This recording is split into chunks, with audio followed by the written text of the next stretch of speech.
구속 수감자들이 검찰청에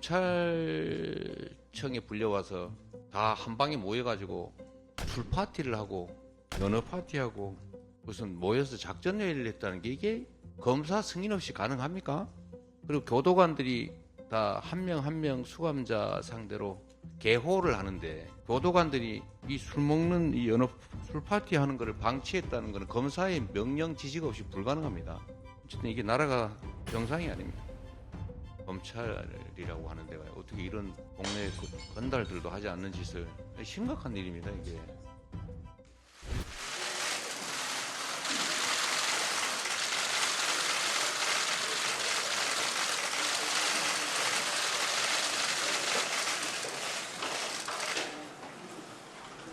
네, 목련이 피면 김포가 서울이 된다더니 목련은 이미 졌죠. 심지어 어떤 후보는 철도 기본계획에 포함되지도 않는 걸 내년에 철도공사 착공하겠다고, 지하철공사. 그게 가능하다고 박박 우기기도 하던데 참 기가 막힙니다. 그리고 아까 박찬대 최고께서 말씀하셨는 부분인데, 이게 검사들은 관계가 없다 그런다는 거잖아요. 구속수감자들이 검찰청에 불려와서 다 한 방에 모여가지고 술 파티를 하고 연어 파티하고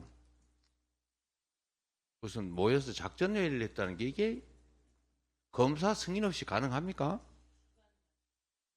그리고 교도관들이 다 한 명 한 명 수감자 상대로 개호를 하는데 교도관들이 이 술 먹는 이 연어 술 파티 하는 것을 방치했다는 것은 검사의 명령 지시가 없이 불가능합니다. 이 대명천지에게 있을 수 있는 일입니까? 어쨌든 이게 나라가 정상이 아닙니다. 엄정하게 진상규명을 해야 되지 않겠냐. 어떻게 누군가를 잡아넣기 위해서 구속 수감자들을 불러 모아서 술 파티를 하고 진술 조작 작전 회의를 하고 그걸 검찰이 사실상 승인하고, 이게 나라겠습니까? 반드시 엄정한 책임을 물어야 될 것 같습니다. 네, 검찰 독재 정치 탄압 대책위원회에서 이 부분에 대해서 분명하게 수원지검으로 항의 방문 가서 사실 내용이 어떤지 단단히 한번 따져 묻도록 하겠습니다. 교도관들도 확인을 좀 해봐야 됩니다. 네. 왜 이걸 방치했는지. 네. 자기가 담당한 수감자들이 모여서 술 먹고 있는데 검찰청이, 그것도 직무유기, 직무유기라 이게 엄정하게, 만약에 누군가 지시가 아닌데 그걸 허용했으면 그건 심각하게 처벌해야 될, 징계가 아니라 중대 처벌해야 될 중범죄입니다. 하여튼 이게 단순한 사안이 아닙니다. 이 특정인에 관한 문제가 아니라 대명천지 대한민국 검찰이라고 하는 데가 어떻게 이런 동네 건달들도 하지 않는 짓을, 심각한 일입니다 이게. 이게 그냥 있는 징계 사안이나 잘못이 아니라 국기문란 사건입니다 이게. 총선이 끝나고 첫 최고위 회의인 것 같습니다. 정치의 본령은 뭐라 해도 역시 민생 문제라고 생각됩니다. 악화일로인 민생 경제에 여야가 힘을 모아야 되겠습니다. 민생 경제를 둘러싼 환경이 갈수록 악화일로입니다. 고물가, 고금리, 고환율, 이 삼중고로 국민의 고통이 극심한 상태에서 지금 이스라엘, 이란 갈등 고조라는 새 복병까지 지금 등장했습니다. 벌써부터 시장 상황이 예사롭지 않습니다. 가뜩이나 심각한 유가 그리고 환율 불안이 지금보다 더 악화될 가능성이 높습니다. 그럴 경우에 경제가 더욱 험난한 수렁으로 빠지게 될 것입니다. 일각에서는 70년대 5.1 쇼크에 버금가는 스태그플레이션 우려가 제기되기도 합니다. 초유의 민생 경제 위기 돌파를 위한 국가 차원의 대책이 꼭 필요합니다.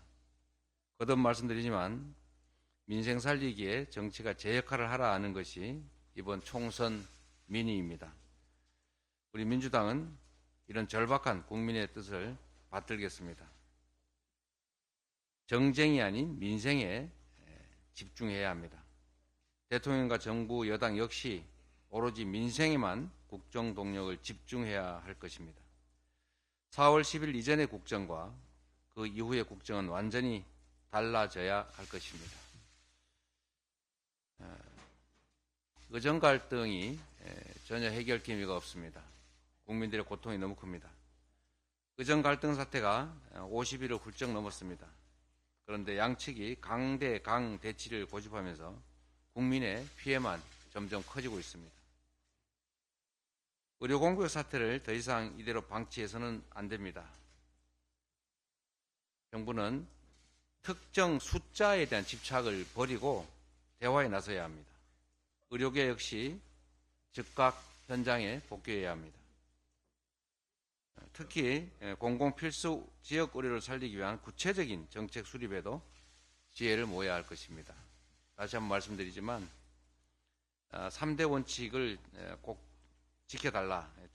정부는 대화를, 의료계는 복귀를, 그리고 전체적으로 실효적 대책을 가지고 논의해야 된다라는 말씀을 드립니다. 사태의 원만하고 종합적인 해결을 위해서는 사회적 중지를 모을 필요가 있습니다. 저희가 선거 때 말씀드렸던 것처럼 국회에 여야, 정부, 또 의료계, 시민사회가 함께 참여하는 보건의료계의 공론화 특위를 구성할 것을 제안드립니다. 사회적인 대타협안 마련을 위해서 이 시급한 의료대란 해소를 위해서 정부 여당의 대승적 결단을 촉구합니다. 가급적 이런 얘기는 안 했으면 했는데 말씀드리지 않을 수가 없는 것 같습니다. 내각과 대통령실의 인적 쇄신과 관련한 많은 보도들이 있습니다. 잘해 주셨으면 좋겠습니다. 정부는 이번 인사 개편을 그동안의 국정 실패를 반성하고 국정기조 전반을 전환하는 계기로 삼아야 합니다. 대통령께서 그렇게 하시겠다고 말씀하셨던 것 같은데 그 말이 아니라 실제로 민의를 존중해서 그렇게 해주시기를 당부드립니다. 그런데 하마평에 오르고 있는 분들의 면면을 보면 대통령께서 과연 총선 민의를 수용할 생각을 가지고 계신지 상당히 우려됩니다. 국민의 뜻을 무시하고 국민과 맞서면 어떤 결과가 빚어지는지 이미 확인하셨을 것으로 생각이 됩니다. 간곡하게 당부드리건대 주권자인 국민들이 납득할 수 있는 합리적이고 실효적인 쇄신책을 마련하시기를 당부드립니다.